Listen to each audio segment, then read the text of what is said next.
La enfermedad renal crónica se define como una disminución de la función renal expresada por un filtrado glomerular en valores menores de 60 ml por minuto en una superficie corporal de 1,73 metros cuadrados, o el daño renal diagnosticado por la presencia de albuminuria y o proteinuria que son persistentes durante mínimamente al menos 3 meses. El daño renal agudo, que comprende un amplio espectro de, ya sea de disfunción renal, va a requerir definitivamente diálisis. Puede ser hemodiálisis o diálisis peritoneal. Hay una clasificación de Akin, que es una modificación del sistema RIP, es propuesta por una red de trabajo que es en inglés cirugía en la injuria de la función renal y fundamentada en la aparición de nuevos datos epidemiológicos. Entonces, epidemiología y mortalidad.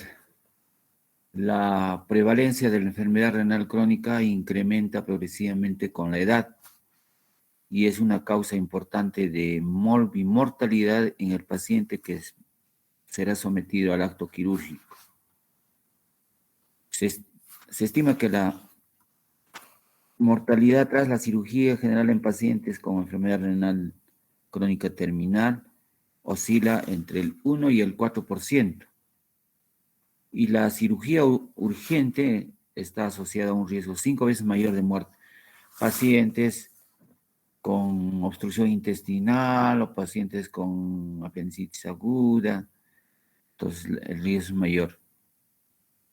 Aún más en cirugía cardíaca, la mortalidad operatoria global en otros pacientes está en un 10%, dependiendo que en función del grado de deterioro de su función renal.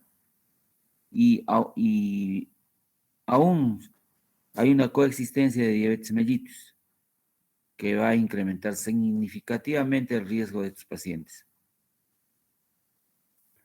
La morbilidad postoperatoria también está incrementada en estos pacientes en un 14 a 64%. Y las complicaciones más frecuentes son las infecciones, el sangrado, porque hay trastorno de los factores de coagulación, acontecimientos cardiovasculares, hay trastornos de conducción, falla en la bomba y el diestrés respiratorio agudo postoperatorio.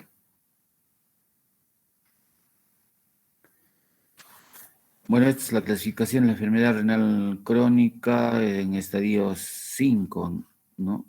Dependiendo de la filtración glomerular. El estadio 1 mayor o igual de 90, donde el daño renal con filtración glomerular normal, pero solamente es el factor de filtración glomerular. El estadio 2, 60-89, donde ya hay un ligero descenso de la filtración glomerular. De 30 a 59, descenso moderado de la filtración glomerular. Y estadio 4, los valores entre 15 y 29, descenso grave de filtración glomerular. Y estadio 5 es terminal, menor de 15, ya está el paciente en diálisis o preparándose prediálisis o está en fase de diálisis. Y la clasificación de Akin en respecto al daño renal agudo, tenemos estadio 1. Entonces acá se considera la concentración en ml por kilo y la duración. Entonces esto es más específico. ¿Qué vamos a realizar antes de la cirugía, ya sea mínimamente si es de urgencia o electiva? La historia clínica debe dirigirse a identificar patología cardiovascular y la enfermedad renal crónica. Trataremos de conocer la causa, el estadio, tiempo de evolución y complicaciones. Para cualquier riesgo de disfunción renal aguda tras la cirugía cardíaca, se han desarrollado varios sistemas de puntuación, el más sencillo de los cuales es el índice renal simplificado. El índice renal simplificado. Además, hay que tener en cuenta que el tipo de cirugía en el cual se va a realizar en este riesgo de daño renal agudo, que es especialmente elevado en la cirugía cardíaca y además, lógicamente, van a entrar en circulación extracorpórea.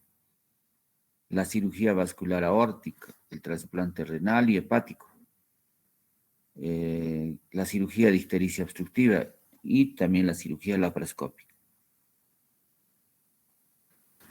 Para cuantificar el riesgo de daño renal tras la cirugía cardíaca se han desarrollado varios sistemas de puntuación, el más sencillo de los cuales es el índice renal simplificado. ¿Qué vamos a determinar? La creatinina sérica. Quizás no es el único parámetro para evaluar la función renal. En pacientes hemodinámicamente estables, la estimación de la filtración glomerular a través de ecuaciones es el mejor índice disponible en la práctica clínica. Así vamos a evaluar la función renal. Y la medida del aclaramiento de la creatinina mediante la recolección de orina en 24 horas no va a mejorar en esta estimación de la filtración glomerular, salvo en determinadas circunstancias con peso extremo.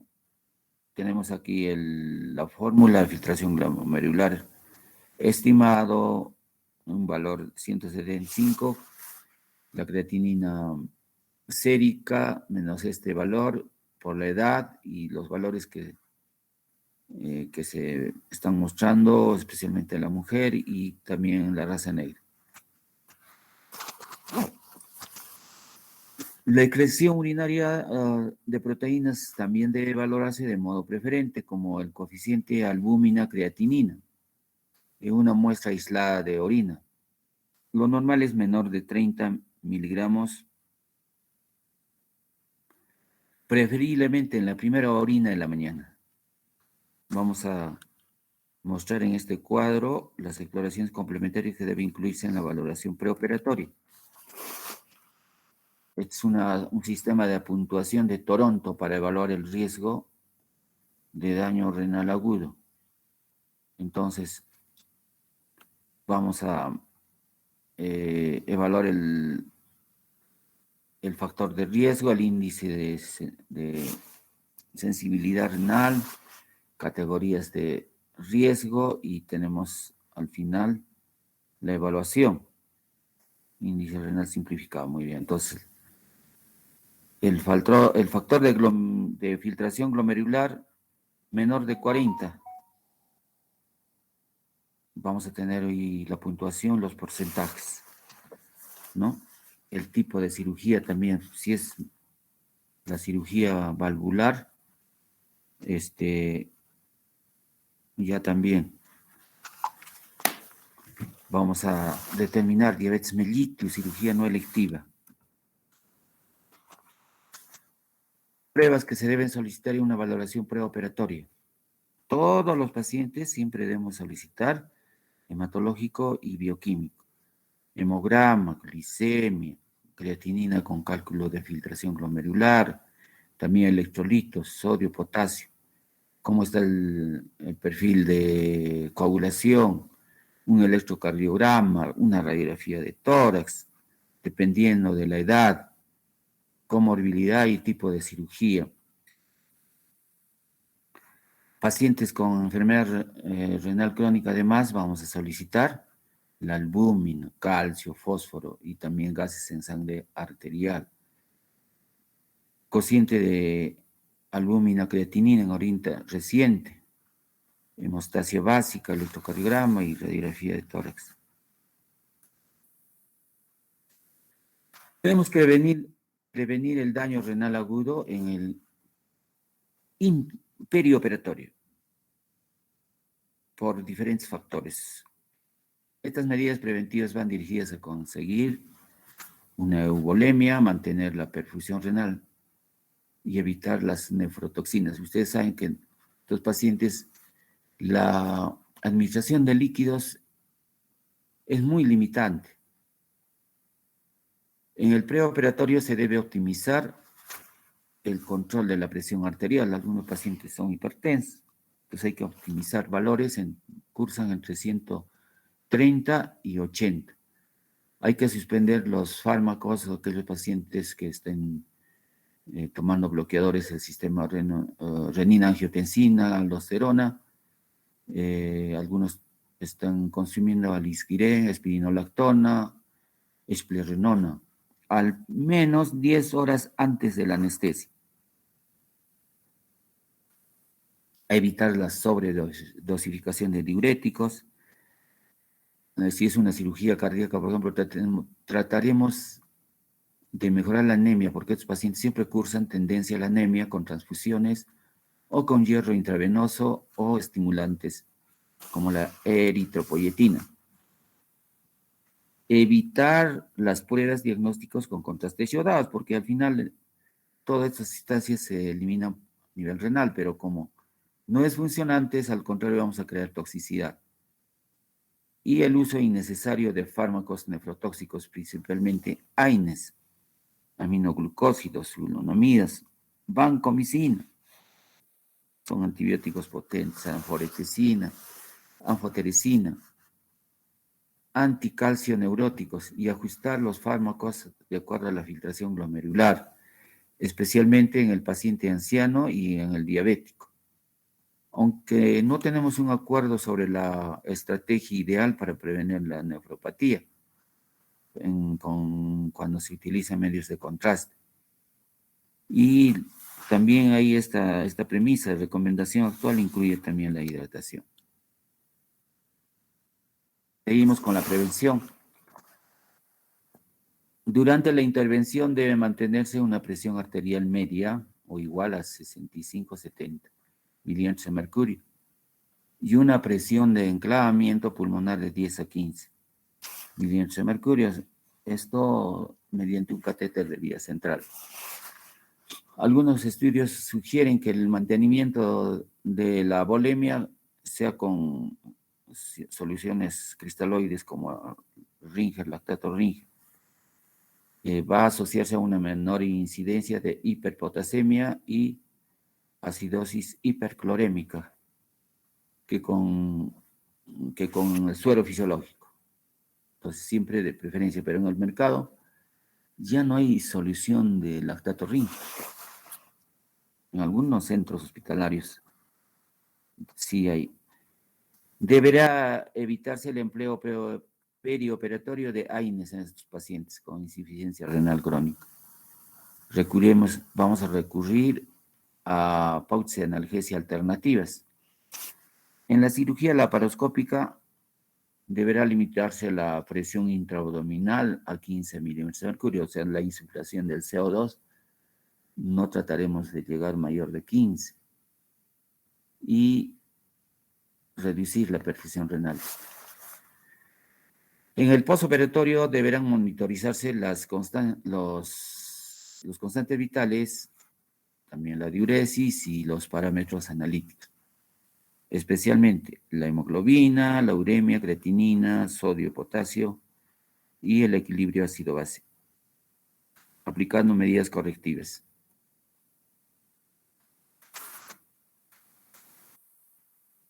Determinaremos el diagnóstico diferencial del daño renal agudo postoperatorio. ¿Qué causas de daño renal agudo? 1. Daño renal agudo prerrenal. Se produce sin que exista una lesión anatómica ni bioquímica del riñón. ¿Debido a qué? Consecuencia de la disminución de la presión de perfusión sanguínea.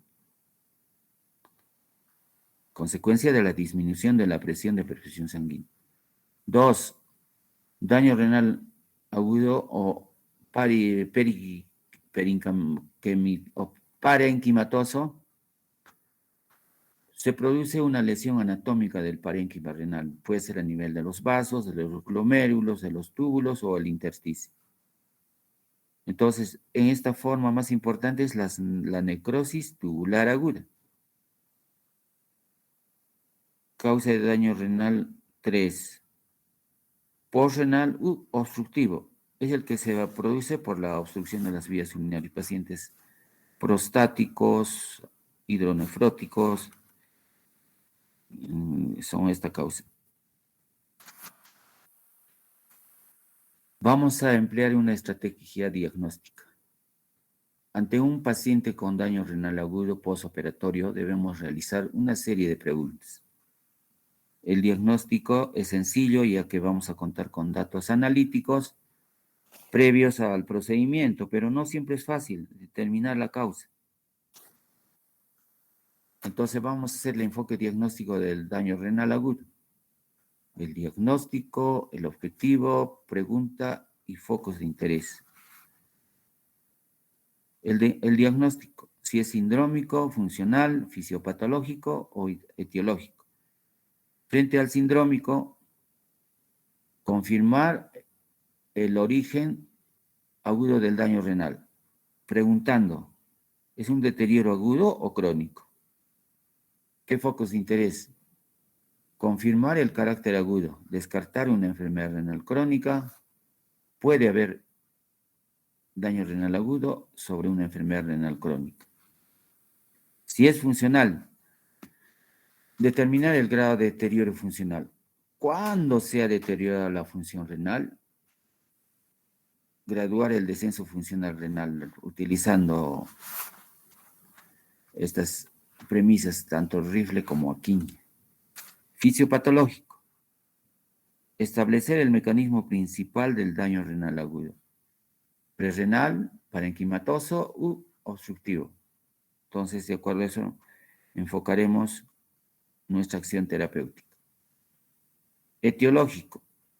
Identificar la causa. ¿Qué lo ha producido? Tipo de daño renal agudo. Realizaremos exploraciones complementarias. Existen diferentes índices urinarios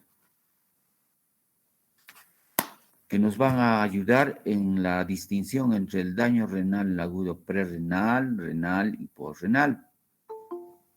Por consiguiente, ante todo paciente con deterioro de esta función renal debemos solicitar siempre creatinina, urea y sodio, tanto en suero como en la orina, y también determinaremos la osmolaridad urinaria.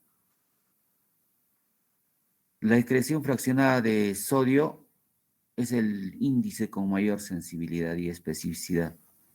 En general se considera que valores inferiores a 1 sugieren un origen prerrenal, mientras que valores superiores a 2 indican necrosis tubular aguda.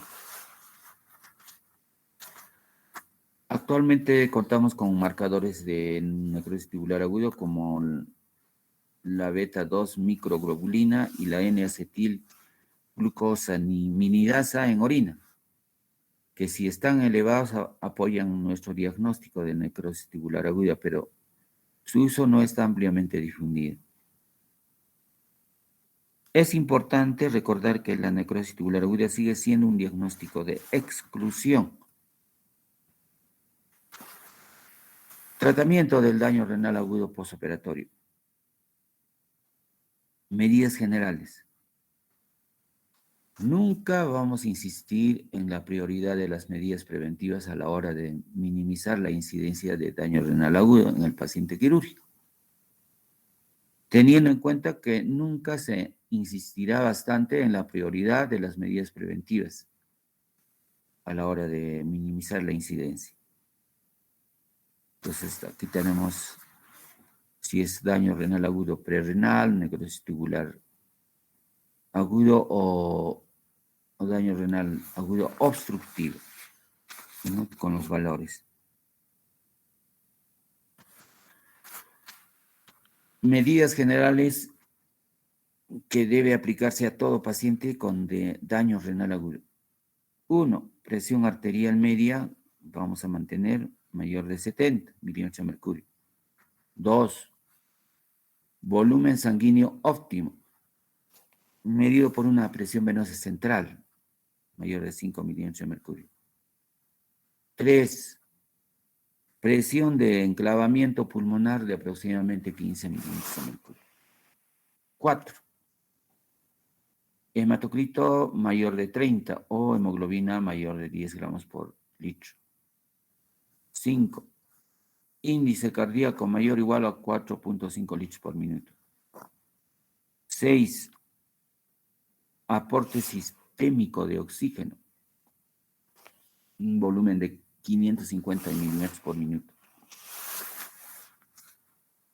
Y 7. Adecuada oxigenación de la sangre arterial con, si es necesario, de una presión positiva, espirometría final que afecte mínimamente a las funciones cardíaca, vascular y renal. Medidas específicas. En pacientes con daño renal agudo prerrenal es importante el diagnóstico y corregir la causa de la depresión de volumen.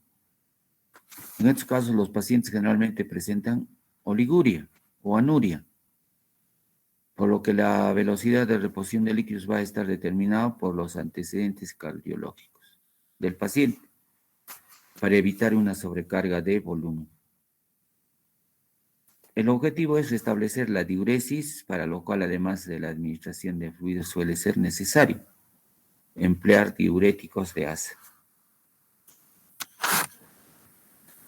Este grupo de pacientes suelen responder bien al tratamiento, aunque conviene controlar la presión arterial y también la presión venosa central en lo posible. Además, es recomendable cuantificar el balance diario de líquidos, teniendo en cuenta también las pérdidas insensibles.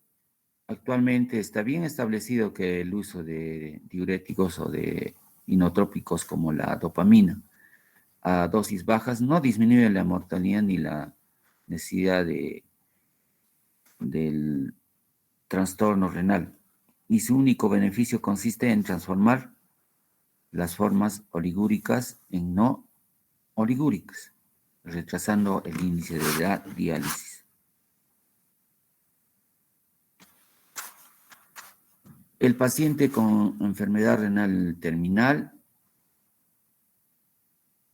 la hemodiálisis exige un acceso vascular de alto flujo, para lo cual se realiza la creación de una fístula arteriovenosa de elección braquial. En algunos instauran prótesis vascular y el catéter endovascular. El catéter endovascular es momentáneo hasta que sea funcionante la fístula arteriovenosa. Los cuidados que debemos tener en cuenta dependen del lugar de acceso vascular. Es un paciente que está hemodializándose. Este ya es la fístula, es toda la máquina de hemodiálisis. Criterios de inicio de terapia renal sustitutiva en el daño renal agudo.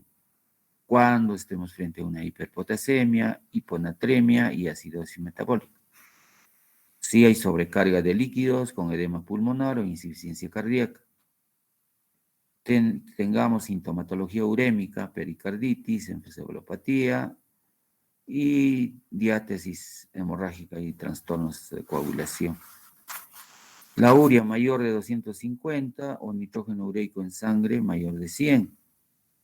La creatinina sérica mayor de 8 a 10. Tenemos valores normales hasta 1.4.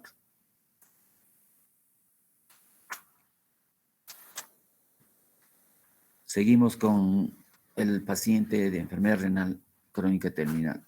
Nunca se debe utilizar estos accesos para administrar medicamentos, o sea, por la fístula o por el catéter. No se debe emplear para la administración. Ni realizar extracción de sangre. Tiene que ser una vía periférica. Salvo que haya una emergencia, extrema emergencia, y no exista ninguna otra alternativa.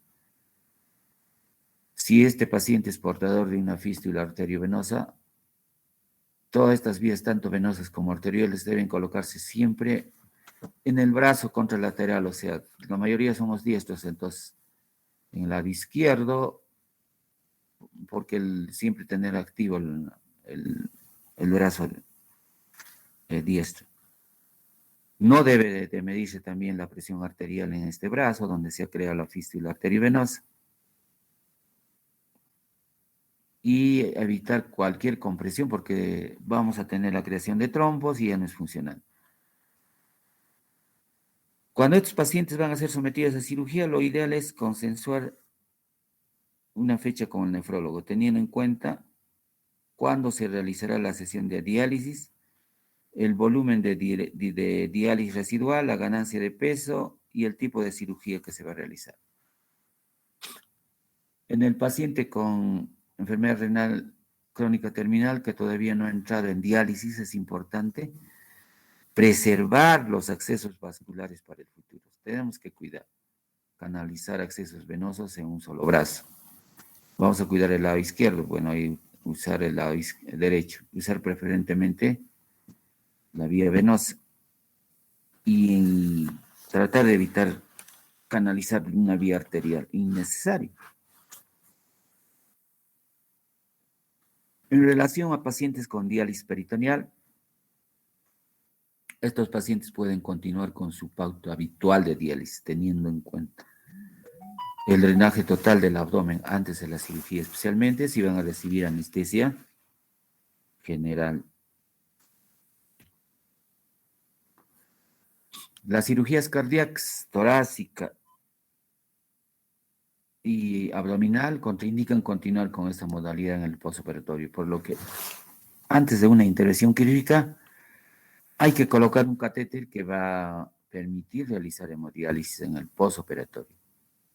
Antes de reiniciar la diálisis peritoneal, se debe evaluar el estado ventilatorio del paciente y valorar si tolera la distensión abdominal. Es crítico cuando un paciente con diálisis peritoneal está con un catéter, tenga una peritonitis, porque realizan una peritonitis terciaria y va a afectar la mecánica ventilatoria y aumenta las complicaciones respiratorias. Ya en un paciente con trasplante renal, un paciente portador de un riñón trasplantado sigue teniendo esa enfermedad renal crónica, a lo que se añade el problema de la inmunosupresión. Aunque actualmente se emplean esquemas de minimizar las complicaciones, como fármacos que van a aumentar el riesgo de infecciones y los problemas cardiovasculares, ya sea hipertensión arterial, problemas metabólicos, dislipidemias, diabetes y renales como nefrotoxicidad. Algunos fármacos como los anticalcio neuróticos como la cicloporina, el tacrolimus, van a, van a requerir un control diario de sus concentraciones plasmáticas por su toxicidad. Aquí se está realizando un trasplante renal. Muchas gracias.